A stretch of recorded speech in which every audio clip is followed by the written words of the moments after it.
I signed up at Northeastern University, and they accepted me on a trial basis. In the meantime, I had gotten a job at well, it was Bethlehem Steel Company in those days. I had gotten a job at the shipyard, and the shipyard was going big time, you know, building all kinds of ships, and there was lots of overtime. And I'm trying to go to school 3 nights a week and work 48 hours a week at a job. And some people could do it, but I didn't have the mental capabilities to handle both. So I kept on the job. I dropped out of 1 semester of Northeastern. I dropped out and continued to work at the shipyard. And 4 years I worked there. I met my wife there. I met her in June and I married her in November. And I wanted to build a house. I wanted a home of my own. So my father, being a carpenter, myself having some aptitude in that field, I bought a piece of land here up by Cohasset High School, and we built a house. And we had a little baby boy, and one morning I went to work and the boss called me in the office and said, "Henry, I know I told you that we had plenty of work here, but we've lost contracts and things are not going well. I'm going to have to lay you off, you and numerous others." So in 1962 this was, and the economy again at that particular time was not good. So I'm thinking to myself, oh my gosh, what am I going to do? I got house payments to make, I got a new baby, I had no idea what I could do for work, you know. So my father said, well, you got talents, you know how to work with tools, carpentry tools. He gave me his union carpenter's ticket, and he said, go into Boston, the business, construction business is going well in there. And I got a job at Gillette, at a building that they were building. And I managed to bluff my way through for a while, and it was good money. Of course, people around here were making $3 or $4 an hour, and I was making 7 or 8, you know, construction work. But you know, you didn't work if it rained, you didn't work if it snowed, and when a job finished, you're out on the street looking for a job again. So I saw an ad at the town hall here in Cohasset that they were giving an exam for postal workers.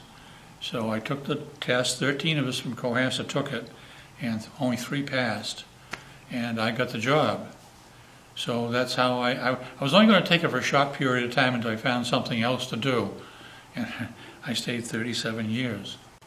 But I loved the job. I worked outdoors, and I enjoyed talking to people, and you know, it wasn't a stressful job by any. That's why I stayed all that time. Help me, I'm moving some furniture, and I need a hand, and I'd stop what I'm doing and go in and help out. Or a lady would say, I got a prescription at the drugstore downtown, and I don't have a car. When you go by, can you pick it up and bring it to the house to me? I do little things like that, you know. I bet you were very popular. I was, and people, after I retired, people would see me on the street, Henry, I wish you were back. We miss you. You know, that was a challenge, and you know, I'm not a big person, but blizzard of '78, I was out in snowstorms. Of course, you know, today they tell you if there's snow on the side on your walk to a house, just don't deliver the mail because we don't want you falling down and getting hurt. You know, but I'd trudge through the snow and get the mail to the house, regardless. You know, at that time there were 6 routes, mail routes, so 6 carriers. But I had the job. Of course, everybody got a day off during the week, so I would take each individual route as a person would take the day off. I would take their route, so I knew all the routes in town. 5 days, different route each day. It's funny because dyslexia, people usually don't have good memories.